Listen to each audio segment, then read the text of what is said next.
नमस्कार. ठरलं तर मग या मालिकेत आजच्या भागात आपल्याला पाहायला मिळेल की सायली अर्जुन साक्षीच्या रूममध्ये पेंडंट शोधत असतात, परंतु सापडलं नसतं. दुसरीकडे चैतन्यला टेन्शन आलेलं असतं, कारण अर्जुन सायली फोनच उचलत नसतात.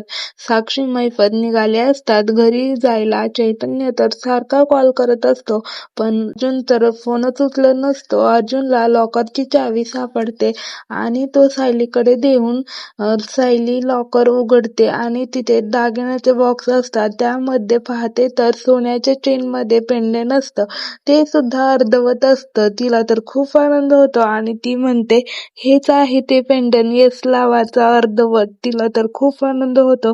चैतन्य दुसरीकडे खूप कॉल करत असतो आणि मागे कल्पना असतात. ती म्हणते, अहो मी मैफत आणि साक्षीला घरी जाताना पाहिलं आणि बरं झालं ती गेले.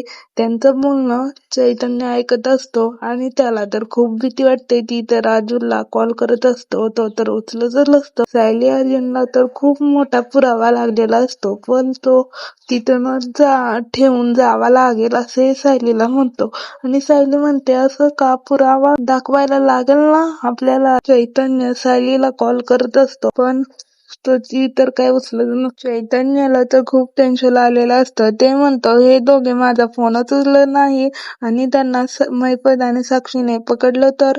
आणि त्याला तर खूप टेन्शन आलेलं असतं आणि सायली अर्जुन त्या पेंडंटचे फोटो काढणार. तेवढ्यात मैफतची गाडी बाहेर बंगल्याजवळ येऊन थांबते आणि अर्जुन ते पेंडंट हातात घेऊन टेबलवर ठेवून यस अक्षर जॉईन करतो आणि खूप आनंद होतो त्यांना आणि ते फोटो काढतात. अर्जुन सायलीला म्हणतो, हे तिचं होतं तिथं ठेवून ये आणि नीट ठेव. अर्जुन अर्धवट तुकडा स्वतःजवळ ठेवतो. साक्षी मैफत गेटमधून आत येतात. अर्जुन वाटतं की साक्षीचा पूर्ण फोटो असलेला लॉकेट घातलेला पाहिजे होता आणि सायली म्हणते, इथं आहे अल्बम, आपण बघूया. तिथे फोटो घालतो आणि त्या फोटोचा सुद्धा ते फोटो काढतात आणि तेवढ्यात साक्षी आणि मैफत घरात येतात आणि सायली अर्जुनला निघणारच तेवढ्यात अर्जुनला आवाज येतो दरवाजाचा आणि तो डोकावून पाहतो तर मैफत साक्षी आलेल्या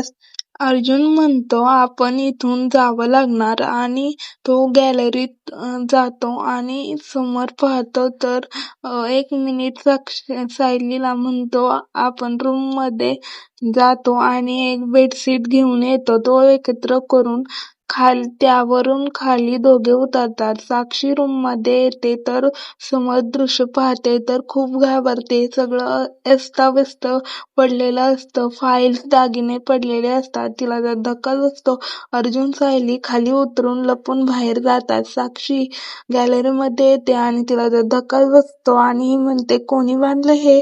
आणि ती जोरात अण्णा अण्णा म्हणून ओरडते. मैफत येतो आणि त्याला तर धक्काच बसतो. तो म्हणतो, चोरी कस काय झाली? आणि वॉचमनला ओरडून बोलवतो. त्याला तर खूप तो ओरडतो आणि म्हणतो, चोर चोरी करून गेला तरी तू काय करत होता? आधी त्याला जायला लावतो आणि साक्षी म्हणते, अण्णा दागिने पैसे तर तसेच आहेत, चोराने चोरी केली नाही. साक्षी खिडकीजवळ जाते. तिला शूज ते पायाचे ठसे दिसतात आणि ते फोटो काढते. चोराचे शूजचे ठसे असणार, आपण शोध घेऊ असे मैफत म्हणतो. काही सुद्धा नेलं नाही चोराने, तो कशासाठी आला होता? आणि दुसरीकडे अर्जुन सायली घरी येतात आणि शूज चिखलाने भरलेले असतात, त्यामुळे बाहेर ठसे उमटतात घराबाहेर आणि हॉलमध्ये सगळे बसलेले असतात. त्यांना सगळे विचारतात, तुम्ही तर आमच्या आधी निघाला होता आणि घरी कस काय उशिरा आला? अर्जुन म्हणतो, सायलीला दवाखान्यात घेऊन गेलो होतो आणि सायली म्हणते, नंतर आम्ही मोकळ्या हवेत गप्पा मारत